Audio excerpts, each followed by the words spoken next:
Oh my gosh.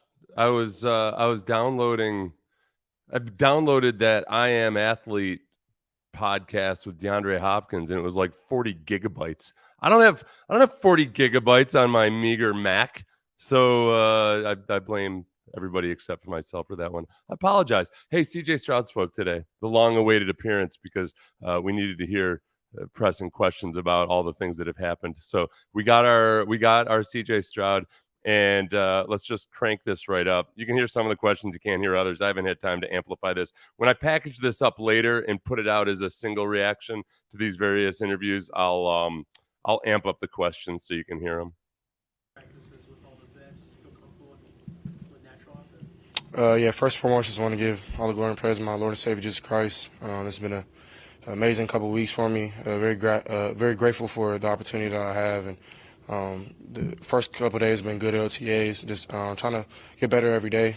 Just trying to push myself, learn from the older guys, and get all the feedback that I can, and be on my film, be here early, all the little things just to push myself to be great. Be on my film, be here early, get to know from all the older guys. Perfect. Checking off all the boxes. What did you learn from Tom Brady and Travis Scott? So, for those of you that missed it, Tom Brady and Travis Scott spoke to a few of the rookie quarterbacks at a conference on Friday. Things on and off the field, it was amazing. So thank you to Michael Rubin for making that happen. And Michael Rubin, the CEO of Fanatics. it was just honestly a blessing to have two people who took out time of their day to come and give us wisdom, because there's two people who've done it at the top level in their industries. So learn things on the field, off the field, how to conduct yourself, how it's supposed to look in the locker room, the weight room, off the field, business, everything that you can think of. We talked about, so it was a blessing. And I thought, the part that circulated, and I spent like 15 minutes dissecting 1 minute of the video from that stuff. It did look like both Travis Scott and Tom Brady, when you look at some of the B-roll footage, we're like preaching to these guys as they were walking around whatever facility they were at the whole time. I think they were those guys were really taking it seriously, and you could see that the kids were taking it seriously too. So it was a very unique experience, I'm sure. What's it like working with Davis and Case? That's a blessing. It's been something that I definitely He asked, what was it like working with Davis Mills and Case Keenum? knew that I knew that I needed it. Just that guidance and that confidence that they've had, because they've both played in the league, been starters. So they've been very helpful. Have been very appreciative and very supportive of everything. We have constant communication on and off the field. So I mean, it's been really great. I can't see Davis Mills or Case Keenum being like vindictive pricks about any of the tutelage of CJ Stroud. I mean, obviously, Davis is going to have whatever feelings he has, but like he does seem like the consummate professional when it comes to stuff like that. Although it'd be awesome. It'd be awesome if we heard dirt about shenanigans. I'm reading a book called The 48 Rules of Power, which is just an awful, awful book about how to deceive and lie and manipulate your way to the top. And I highly suggest that anybody that I want to provide drama for me in my life read that book. Highlights was that we got to see was a deeper ball to Tank. What's he kind of showing you early, and how is your relationship kind of developing with him? Yeah, it's been going great. We've been hanging out in the hotel, just going over scripts, getting the plays down together. It's great to be not only just by myself in this, but with a great rookie class. Not only just football players, but human beings. So Tank has done a great job. Very vocal. Wants to be better. Wants to know what we like, so he can run the route a certain way. Wants to get right with the coaches. So he's just very, very in tune to what we want, and he wants to just be great. So it's amazing to be around somebody who's very like-minded. It's really an awful book that I feel like a lot of important and influential people have read. It scares the hell out of you. Again, 48 Rules of Power. I don't have an Audible affiliate link or anything, but still, that's right. And I said I was reading it. I'm listening to it. As far as Tank Dell, I do think more than anything, between Dameon Pierce and Tank Dell, I'm really, really excited at the potential for maybe for the first time in a long time, like personality on the team, the right kinds of personalities, but guys who don't feel like they need to be squashed. And yet the guy in charge, DeMeco, is very much like wants these guys to be old school football players, hit the hell out of each other in practice, but he doesn't worry about, guys looking the part of the good student all the time. Guys can let their personalities fly. I'm sure you've heard from tons of people and got a lot of tips and advice in the time since you've been drafted. Would you be able to share any of the best things that people have told you as you prepare for your NFL career? Yeah, I mean, the one thing that kind of sticks out for me is just keep the main thing the main thing.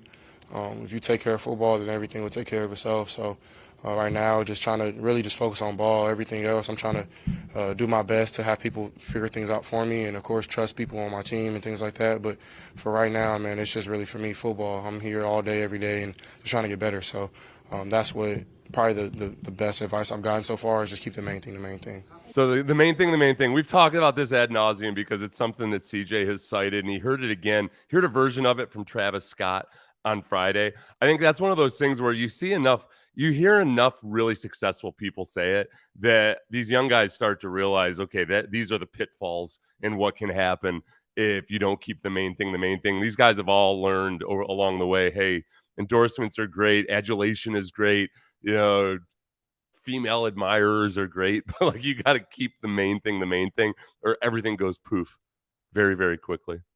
You worked to get to this point for your whole life. You wanted to be in the NFL. What was it? I know you were in the rookie mini camp last week, but what did it mean to you when you walked on the field for the first time in your Texans jersey and you were an NFL player? So what did it mean to you the first time you walked onto the field as a Texans player? It's a dream come true. I mean, for me, it's just a stepping stool. Of course, it's a dream come true, and of course, I've been working for it for my whole life. But I feel like I'm built for this, and I'm made to not just play football, but to use football to help people and inspire and lead people to God. So that's what I plan to do, and God gave me a God-given talent in football to do such. So that's what I plan to do. But yeah, man, it's just a stepping stool. I have a lot more goals, a lot more plans that I have to accomplish what I want to accomplish off and on the field. So I'm excited to be able to do that with this great organization.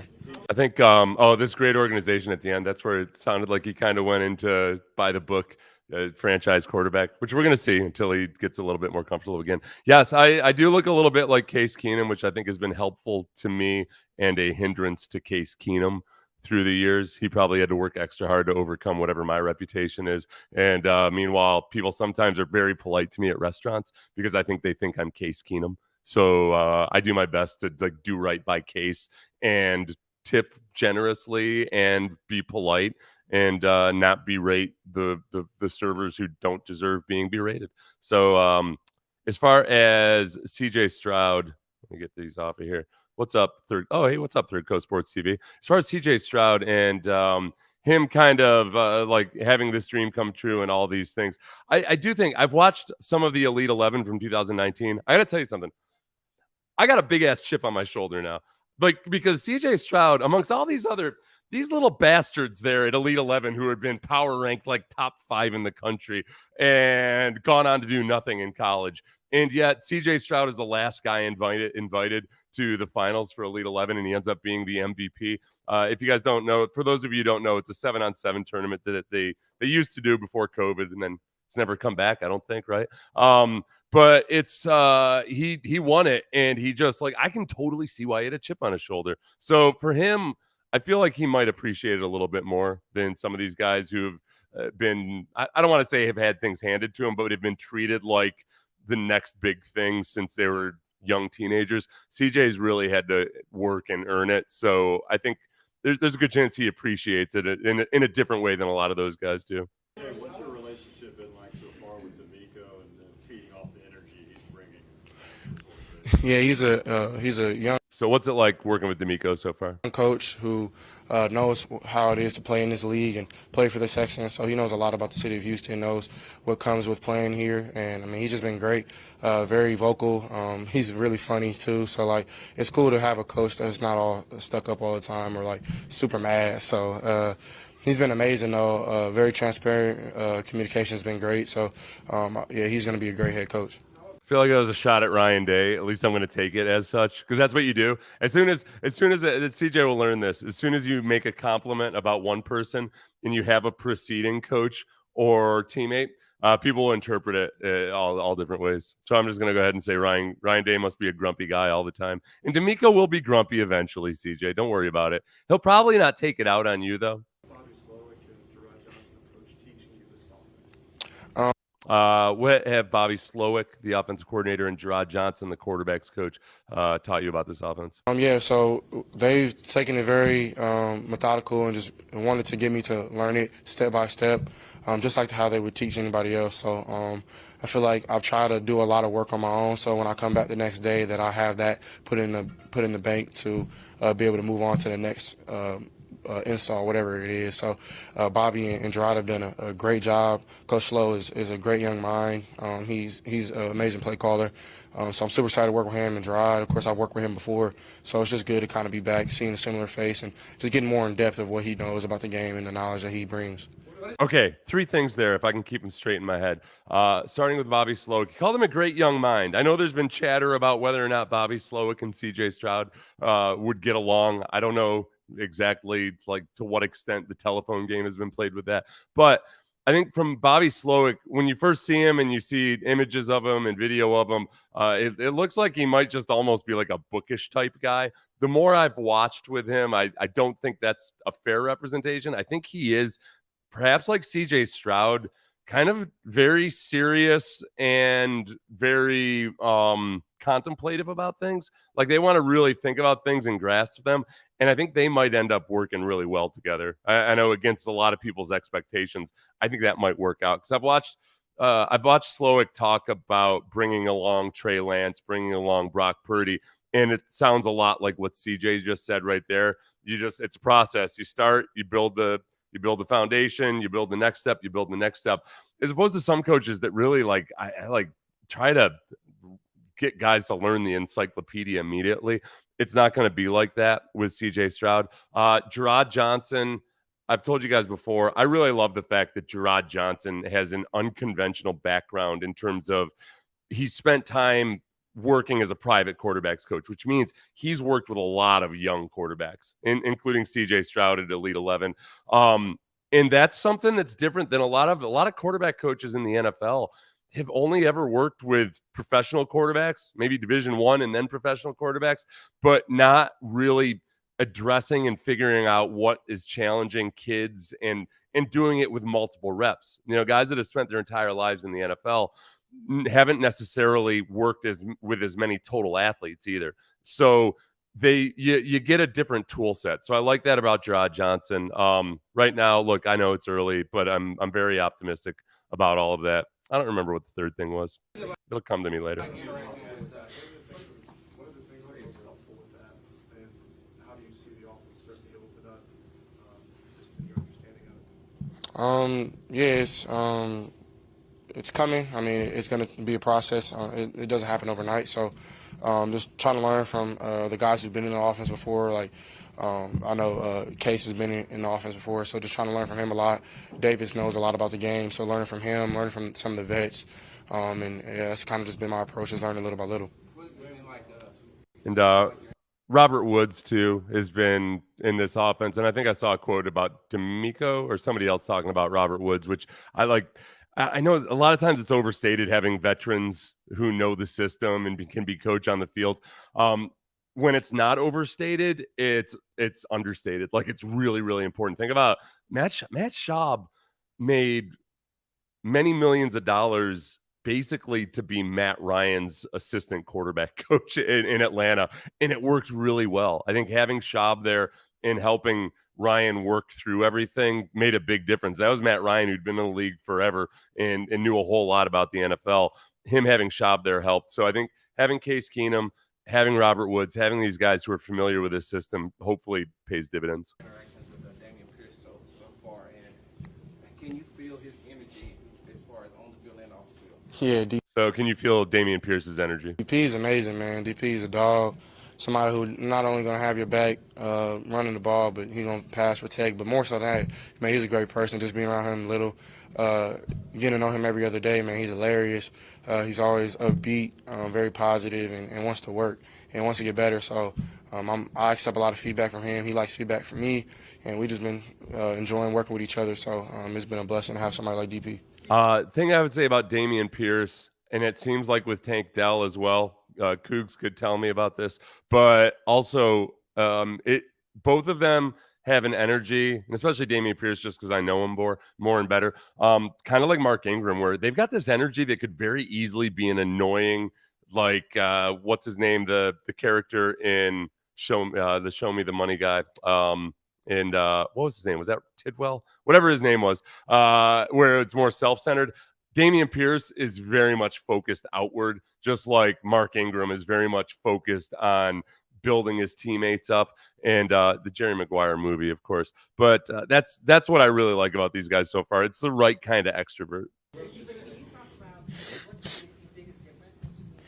Anything about what you've seen so far surprised you, or anything that's most different from being on this level? I think Kim Davis asked if there was anything that's a surprise to him so far. That's a great question. I don't know, man. It's for me. I think I'm a natural born competitor, so that's what I'm here to do. But at the same time, being a great teammate is more important. So that's what I've been on, just trying to embrace the relentless swarm that Coach Ryans wants us to be on. And that's what I plan to do, just be a great teammate, be a great leader, be vocal, be confident. I feel like I've done a decent job so far, but I got to keep growing every day.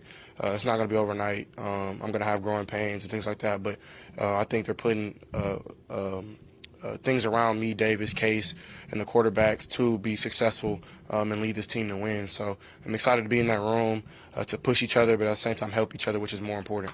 I like the use of the metaphor or the acronym SWARM that a lot of people have noticed. Obviously, DeMeco says special work ethic and relentless mindset.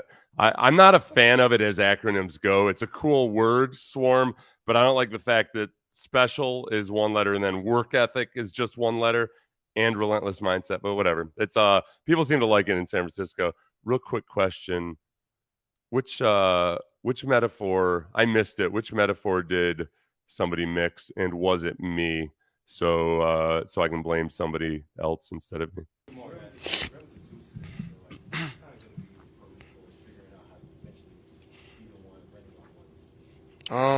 What's been your approach in trying to figure out how to be, I think, running with the ones? For me, I'm just trying to get better. It's not about being with the ones, not about being with the twos. It's about getting better. This is what the spring is for, just learning the plays, getting the timing down, learning my receivers, learning Woods, learning Tank, learn how Nico runs his route, learn how Johnny runs his routes, how Dalton, just anybody I can learn from, man. That's what I've been on. It's not about ones and twos right now. It's about just getting better as a whole. So we're getting ready for training camp. So that's been a blessing. Okay, so that's so the question is, and we're not supposed to talk about like depth charts when guys are out there or anything. It's kind of like the little symbiotic deal where they're like, hey, we'll let you guys in to watch practice, but don't make a big deal of who's running with whom yet. But the question was, what are you doing to start working with the ones? So that was the question. I think the important thing is that at this point in the year, if you think about, okay, why do you want CJ Stroud to be working with the ones? The biggest reason would be that you want to be sure he's getting reps with the number one receivers. I don't think that's an issue right now, because I think that, as he mentioned there, he started reeling off the names of the receivers. I think whether it's Nico Collins, Robert Woods, Tank Dell, Xavier Hutchinson, Noah Brown, who he's already got a bit of a relationship with, I think, right? Amari Rogers, any of these guys, like they're all going to be running with the ones and twos. So I don't think that's as big a deal. I'm not going to worry about depth chart stuff for a while, but I do hope he's starting for all of training camp. I want him to get those reps running the offense with everybody seeing it and knowing it. You've been in this battle before where you had to deal with being number two and kind of learn the ropes, but when you were in Ohio State, what were some things that Justin Fields really taught you about being able to learn that confidence before you took over as a starter? So did he put a jawbreaker in when I wasn't looking? I mean, Justin was very appreciative. I mean, very supportive of me. He has a question about the question was something I was trying to focus on hearing what the question was about what he learned at Ohio State, and apparently Justin Fields. When I first came in Ohio State, it's kind of a long time ago, so I don't remember everything, but I just remember him just being a leader. He's more of a lead by example type of guy. I think I'm a little more vocal, but I mean, everybody has different ways that they lead, and he was a great leader. So right now I'm just learning how to follow before I step into the leadership role that I want to become. So yeah, I mean, that was a decent amount of time ago, but some of those principles and things that I learned of being a backup definitely is going to help me now. Just being a servant to whoever's in the room, to the offense, to the organization, to the team, to Mr. and Ms. McNair, to the community of Houston, just being a servant. That was something that Peyton Manning, when I did that thing for Texas Children's Hospital with Peyton Manning and Eli Manning a couple weeks ago, Peyton Manning talked about when he went to Denver, he basically said the same thing that CJ said right there. You know, this was when he was already a Hall of Fame quarterback, but he went to Denver and he started very slow and felt like he had to earn the respect of his teammates before he really stepped in and led. And he was saying that as he was talking about becoming a leader as a rookie. So, yeah, I think, again, CJ's gotten a lot of good advice about this from a lot of people, and it's in him, you know? Like, I feel like he's pretty well prepared for all this. You mentioned some of the veterans on this team. What's it been like developing relationships with guys like Robert Woods and trying to get on the same page as them? And what are some of the things you're learning from guys like that? Brandon Scott from Sports Radio 610 asked, what has he learned from guys like Robert Woods and others? Yeah, that's something that I definitely feel like you need for me being so young, and I think it's going to help Dave. It's going to help his case as well, because right now, just like I said before, right now it's not just about an individual person; it's about the whole squad. Which I'm loving it, man. This team has been very accepting of me, very honest, and very transparent. And what I love about it, man, nothing has been given to me. I have to earn everything, which I love. So it's been like that my whole career, so it's nothing new. And Robert and people like Alex Bachman and Brevin Jordan, like all these guys have been super vocal and super in depth of what they like, how they like things, and not only on the field but off. And it's just been amazing to be around great people and great football players as well. Yeah, and that part, if anybody is worried about the depth chart or anything, I think this is pretty consistent with the way that DeMeco and Caserio have handled the quarterback position since the beginning of the offseason. When, remember, Davis Mills, how many times was he mentioned by name by either of those guys? Was it once? Did we count once the entire offseason?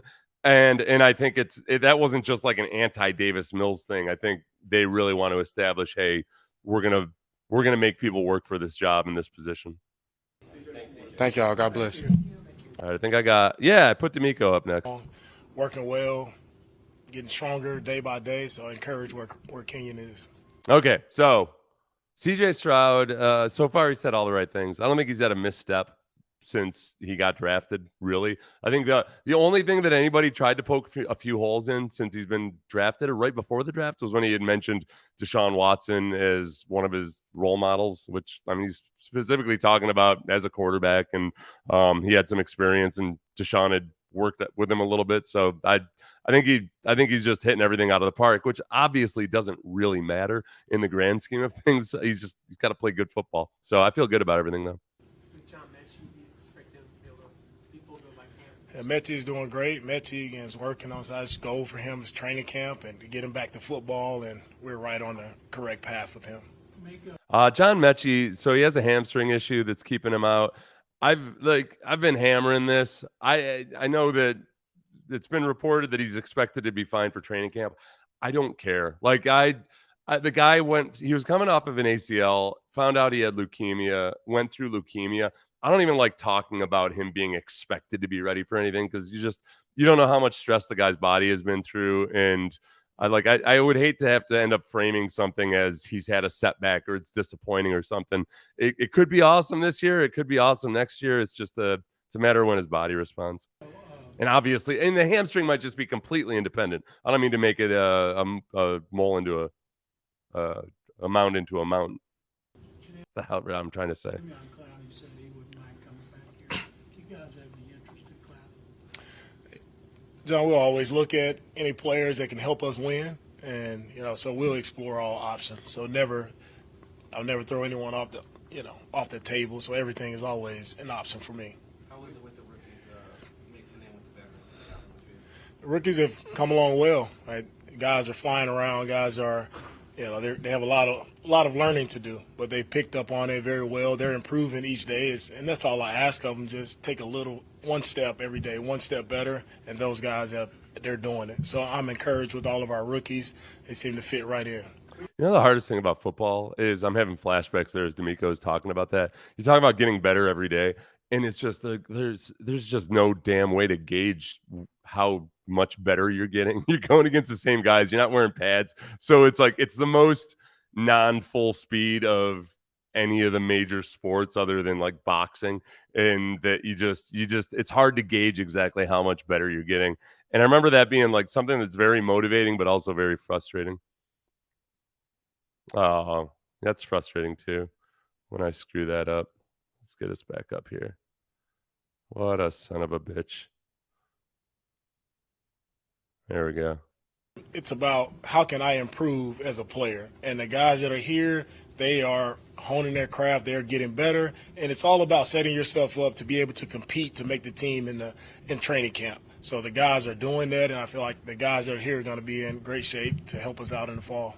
How has Bobby Slowick and Gerard Johnson approached teaching CJ the offense? Yeah, they approach it just like everyone else, right? They take their time. Each player, right, no matter who you are, quarterback, linebacker, each player in a position group room learns differently. So as a coach, you take your time to get to know that player, and you get to know how that player learns best, and that's how you go about teaching them.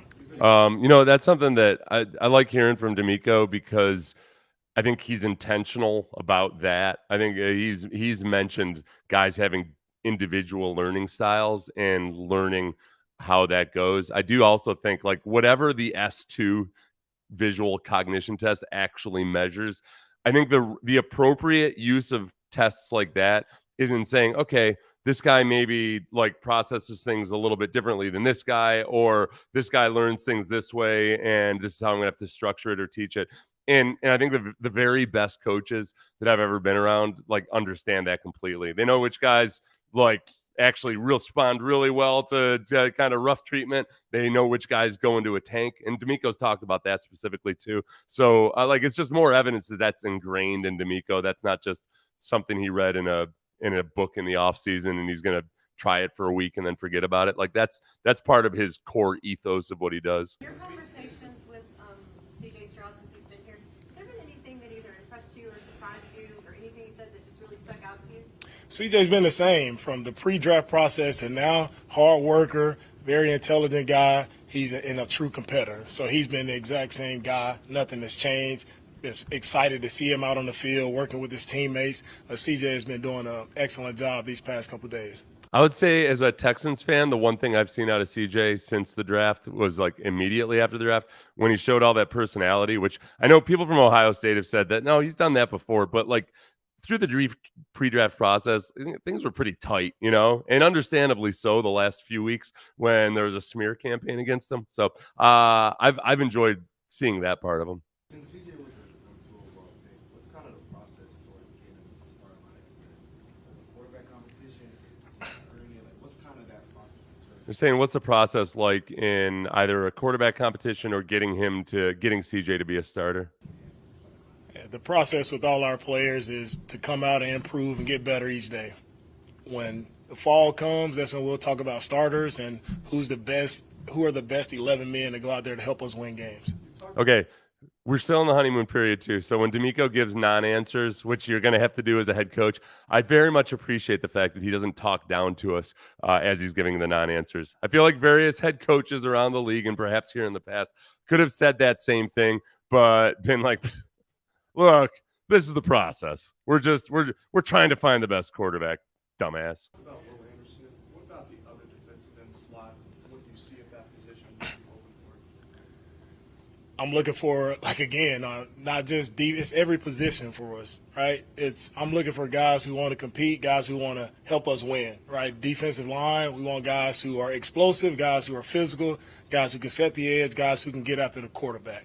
That's what we're looking for. It's not either side, doesn't matter which side you play on. That's what we're looking for out of all of our defensive ends. DeMeco, with two young players at wide receiver, what does a guy like Robert Woods do to boost up their confidence, but also get them on pace for the start of the season? Yeah, for Robert, I think he just helps guys when you're a player and you have those questions that a coach may not be able to get to you right now, get that answer to you as quick as possible. Robert is that guy players can go laying on. Ask Robert. Robert has played in this offensive system before. He knows it. Right? Knows it just as good as some of our coaches know it. So Robert is a guy that young players should try to lean on. Young players should try to pick his brain and just learn as much as they can from guys. And that's what veteran leadership is about in the NFL, right? If the real veterans in this league, they pass on knowledge, they pass on, information to the younger guys, and those younger guys continue that as they continue to grow throughout the league. And that's why we're here. We stand on the backs of the guys who came before us in this league and allowed us to be in this position.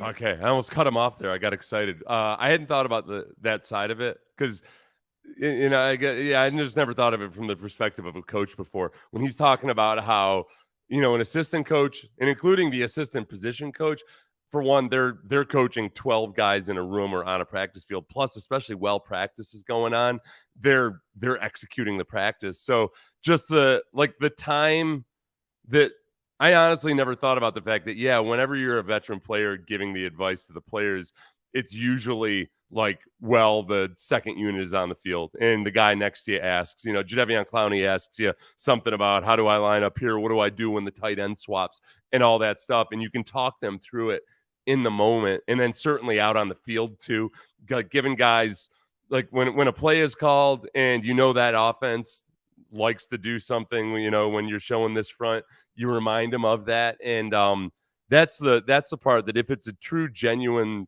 leader, if it's a true, genuine veteran, that's the kind of stuff that's just priceless. You can't, the coaches themselves logistically can't do that stuff aside from all the whole experience part. Like Keenum in that role, teaching both young guys, but especially Stroud. Keenum has been outstanding. I think for both Davis and CJ, Keenan has been awesome. Right? He's been great to have.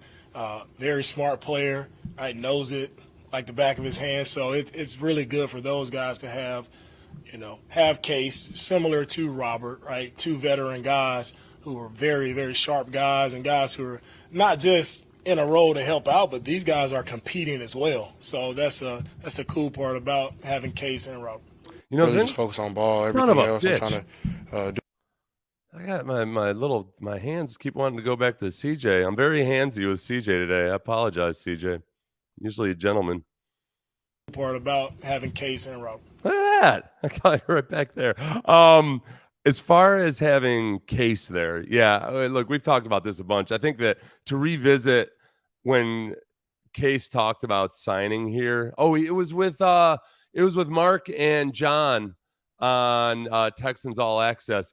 He talked about how he really only wanted to be in Buffalo or in Houston. And obviously his ties to Houston are huge for 6 years of college, however many years with the Texans and so on. So I think he's another guy that wanted to be back here. And I think very much understands. He understood when he signed on that the Texans were going to draft a quarterback or very likely going to draft a quarterback. So Davis is going to compete. And I know you're understandably skeptical about that, but I think in Davis's mind, he's going to compete and that's what he should be doing. But Davis is still going to learn in this system too. He's not going to be that much of a mentor to CJ. Case has got to be the guy.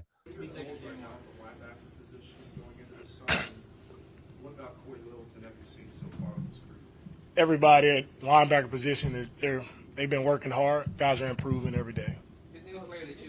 I think one thing about the linebackers is that's another spot where they signed a bunch of veteran players who aren't, slam dunk. Oh yeah, this guy's is a huge upgrade. So you want Christian Harris to compete. Obviously, you want Toa to compete. Now, likely he's going to be a special teams guy that might show up or something. But I mean, Denzel Perryman, Corey Littleton.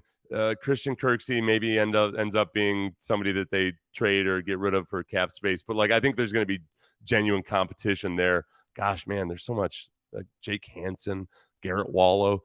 There's a lot of competition there. I don't know if all those guys will make it to even the start of training camp.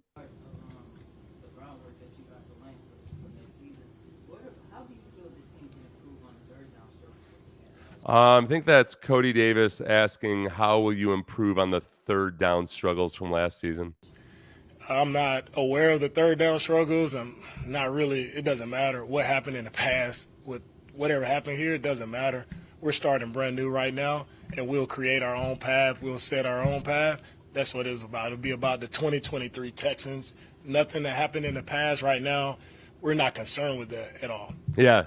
He's saying, look, do I look like Pep Hamilton to you? Is that what you're saying? Why are you asking me this question about third down? I'm not Pep Hamilton. Bobby Slowick is not Lovie Smith. It's a new crew in town, Chief. Call somebody Chief. That's when you know they mean business. They know you mean business. The hardest part about this offense is getting the offensive line all on one page. Do you agree with that assessment? And could you explain to the fans what? I think that's Steph Stradley asking about getting the offensive line all on one page is one of the biggest challenges in installing this offense. Of this offensive line and how it's structured and how they help this offense go. And could you explain to the fans how the offensive line works and helps this offense? We have a really good offensive line group, veteran guys mixed in with some young guys, and right now expect our O-line to be one of the strengths of our team. Really great coaching with our offensive line with Coach Schlosser and Coach Cole. Those guys have done an outstanding job of getting the guys ready to play, being honed in on the details. Our offensive line they've been impressive to watch over these few practices that we've had. It's been very impressive to watch and see how they've come along. So I'm very excited where they're going. I expect them to continue to improve and definitely be a strength for our offense. That's something, by the way, that has changed since the days of Kubiak being here is they've gotten really strict with the cut rules. So guys aren't cutting on the backside nearly like they used to. And I'm honestly surprised that offenses have adjusted to it as well as they have. But it's a bit different than what you're accustomed to seeing when it comes to the athletic offensive lineman that you want to run the outside zone. I think Kenyon Green is going to be the guy that you really want to keep an eye on and see, all right, like is Kenyon swifter? Is he in better shape? Is he does he look more like a mobile outside zone type of offensive lineman this year compared to last year? As far as guys over the last week on defense, Byron Coward, Jake Martin, what do you think about those two additions and what they can bring to the team? That's just two guys we added who can come in, and we'll see where they are, see if they can compete to help us. With last two, I know that right now it's just a vanilla type play calling as far as offense and defense is concerned. But how refreshing is it for you to be out there on the field and actually get to put eyes on some of those guys that are going to contribute next season, upcoming season? It's very refreshing. So how important is it for you to actually be out there and have eyes on players? Man, it's exciting just to be able to I'd rather be inside watching cartoons. get out on the field, right? We spend a lot of time right in the classroom with these guys trying to make sure they understand it, make sure they have it. And some guys do well in the classroom, some guys not so well, but it's all about how you perform when you're out on the field, and to see guys in that element, to see that they made a misstep or they made this mistake and they instantly are able to correct it. And when you see guys improve, that's what fires me up. So I'm excited to get out on the field because now we're getting closer to real football. Seeing guys in the true element, being able to compete out there on the field, it's been exciting. It's fun for me. And I'm trying to put our team in as many competitive situations as possible, offense against defense, just to see how our guys respond, right, to competitive football. And that's what it's going to be come in the fall, right? You got to line up, you got to compete, and who's going to step up and win. So it's been fun, a lot of fun for me to get out on the field. I think another thing where DeMeco just kind of gets it in a lot of ways. One is, and a lot of coaches know this, but they fall for it. They get the banana in the tailpipe about it. In OTAs, yes, it's good to see guys out on the field, but OTAs lie, because you're not wearing pads, and guys who are more athletic than they are football players a lot of times shine during OTAs, and it's not until you get in pads that you start to figure it out. It's one of the things that's tough anymore with preseasons being scaled back as far as they have. I don't know how you really figure out exactly who the tough guys are, The other thing is putting guys in competitive situations. And there's some coaches in the NFL, especially, I think, who are kind of control freaks. It's served them well in life. That's how they've gotten to where they are. But they end up being such control freaks, and they want practice to run so smoothly, and they don't want players messing up, that they kind of start spoon feeding everything to everybody, and everything's scripted out, instead of really teaching players to think for themselves on the field. And it's destructive, man. You start talking about the compound interest on something like that, it can either build or it can tear you down. And I've been on some I've been on some really smart teams. I've also been on some really stupid football teams where I think the coaches spoon-fed things to guys, and it's just never the right way to do it. You gotta accept some pain at the beginning while guys are learning how to think for themselves, and it pays off in the end. We'll close with DJ and Brooks. When you have a quarterback, from a teacher perspective, CJ, he didn't really play that much under center in college. You guys, based off of what we see in San Francisco, Miami, New York, Green Bay, they do a lot of under center stuff. So what's that teaching process to getting the guy to be able to play under center? So he's asking about teaching a quarterback like CJ Stroud to play under center. And CJ has taken a bunch of snaps under center, but, not to the same degree as a lot of NFL systems. And for CJ, under center, it's a matter of just getting reps. It's nothing magical about it. It's just getting under center and doing it. CJ had reps under center in college. It's not foreign to him. He's done it before, and he's done a good job these past 2 days in practice of under center. We haven't had any issues with that. So CJ is doing a great job. With Derek Stingley and Jalen Petrie, just taking them into your defense, you guys led the NFL in interceptions last year. Where do they fit into what y'all are trying to teach them right now, and what is your overall kind of goal with that group? At Petrie and Stingley, those guys fit any defense because they're both playmakers. They're instinctive, they're fast, they're physical, and they love playing football, and they like to play with their hair on fire. So any defense we play, anything I call, those guys are make it work because they are such great players and they love playing the game. And Jalen Peter, I'm going on with Clint and Show here in a minute, so I'll cut it off and we'll finish this later. But as far as the safeties go, I think it's important to remember that the personnel makes your defense. And DeMeco has mentioned this before. He's not bound or tied to one specific scheme or type of defense. And I remember one time asking Wade Phillips about how much they played in dime instead of nickel when they played with 6 defensive backs instead of 5. And I can't even remember. I asked him about it after the game, and I didn't know Wade yet, and I kind of wanted to ask it in a smart way, and I made it way more complicated than it needed to be. And basically he said, yeah, I like having this specific safety, whoever the hell it was. I like having this safety on a tight end. And that was it. Yep. So I get it. I got it, Coach. Makes sense. So I think that those guys were really good. I'm going to do the other 3 guys later, and I appreciate everybody for joining me. Please like and subscribe and ask more questions. You guys asked some really good questions, but I was trying to focus on hearing the questions from the reporters. So tune into Sports Radio 610 in just a moment. That's where I'll be.